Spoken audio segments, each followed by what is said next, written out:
So I was talking to a few friends a couple of minutes ago na kwento ko sa kanila na I had this crush siguro mga couple of weeks back na bigla na lang poof, it became ko crunch, nawala. Sobrang na-turn off ako kay ate mong girl kasi I guess it has something to do with medyo makitid yung pangunawa niya pagdating sa gender expression.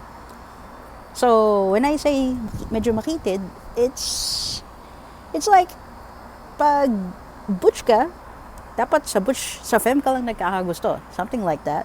And hindi niya ma-accept yung idea na femmes actually can fall in love with other femmes. So, quick recap from my first video. I did a little short definition of what butches and femmes are, right? So, within the lesbian community, meron pa ring mga subgroups. And I'm not just saying the butch, the femme dichotomy. That's not just a dichotomy. It's actually a spectrum. It's a very eclectic and very broad classification. You got your butches, you got your futches, you got your lipstick lesbians, you got your femmes, you got your soft butches, everything in between, the binary and the non-binary, the queer, the gay. Alam nyo, napakaraming terms na talaga na ginagamit when it comes to expressing our sexuality. And sobrang laking turn on para sa akin if you know your soji. Guys, it's the 21st century, right? And it's about time that we expand our horizons. Intindihin naman natin yung mga bagay na hindi tumutugma lamang do sa pananaw natin. Let's all be open-minded when it comes to it. This is the time for us to be gender sensitive. Kaya nga tayo may soji. You know, sexual orientation, gender identity, and expression. Tama ba? I forgot the abbreviation, what the abbreviation stands for. Basta, gender identity, it's so broad. Hindi ka na pwedeng ikahon sa isang simpleng term. Tomboy ka, o sige, ganito, itsura mo na.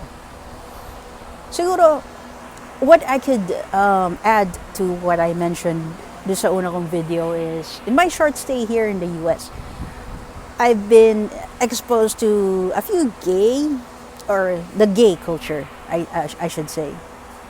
And what I found interesting is, you know, meron din silang mga, the usual classifications. Yeah, they still use butches, they still use femmes, but now parang they made a mix out of it.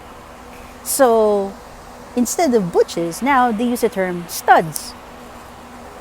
And these studs are your typical ultra masculine person. And your femmes, typical femmes mo, they're still ultra feminine, and yet they still go for, the butches or the studs. Siguro, ang masashare ko lang na bago is what they call the stems.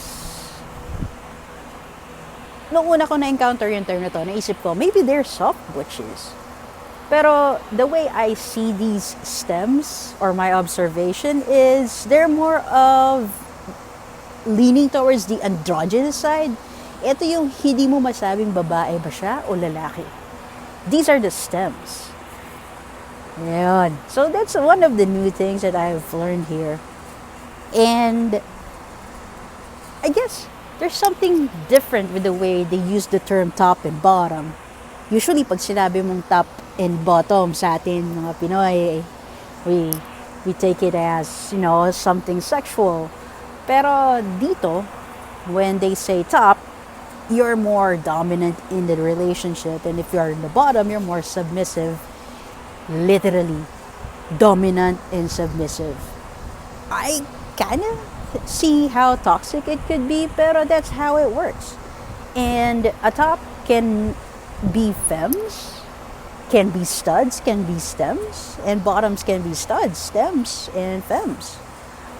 So, my main point is, guys, hindi porket meron kayong idea or definition about one thing, dapat umayon na lahat ng tao sa iniisip ninyo. lawakan nyo yung inyong perspective, and you're gonna see that everything in this world is in constant change.